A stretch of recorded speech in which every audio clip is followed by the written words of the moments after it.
যদি একটা কোরআনওয়ালা সন্তান রেখে যান, ওই সন্তানটা কোরআন পড়বে, কবরের কিনারায় যায় কাঁদবে, আর মা মা বলে চিৎকার মেরে মাওলার কাছে দোয়া করবে, মন ভইরা দোয়া করবে। আমি যখন ছিলাম আমার মায়ের উদরে, চলাফেরা করলেন যে মায় কত কষ্ট করে, এমন মাকে কেমনে আজি, এমন মাকে কেমনে আজি যাব আমি ভুলিয়া।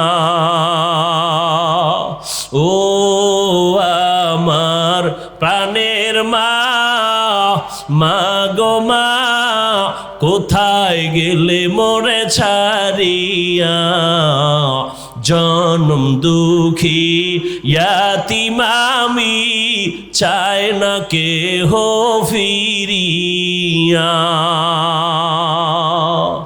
জীবনের মূল কষ্ট মায়ের প্রসব বেদনা,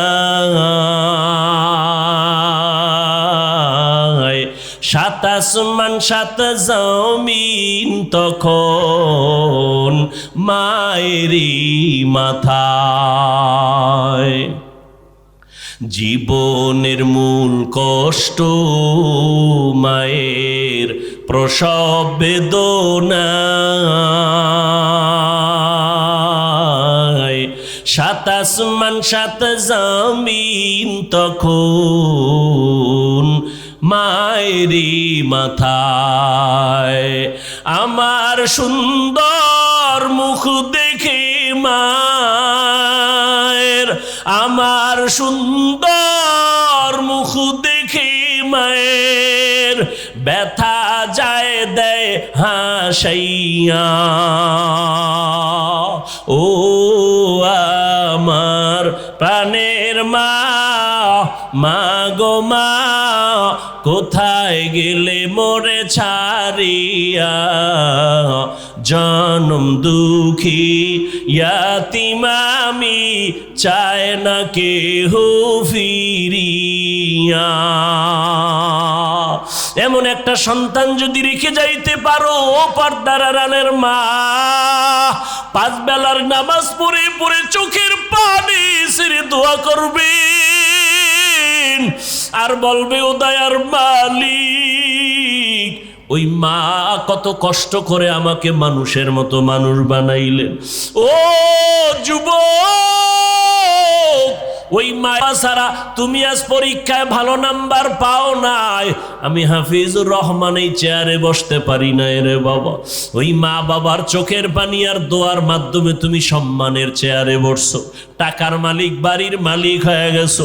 ওই মা দোয়া না করলে কোনো সন্তান কামিয়াবির দরজা পাইতো না। ওই মা বাবার জন্য কলিজা ভরে দোয়া নাও, মায়ের দোয়া তোমার দরজা খুলে যাবে, হেদায়েতের পথ অগ্রগামী হয়ে যাবে।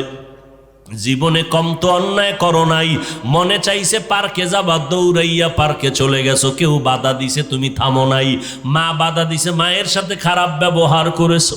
এই এলাই ময়দানের ভিতরে এমন আল্লাহর গোলামরা বসে আছেন যারা মা বলিয়া ডাক দিতে পারে না, বহু আগে মা হারায় ফেলছে।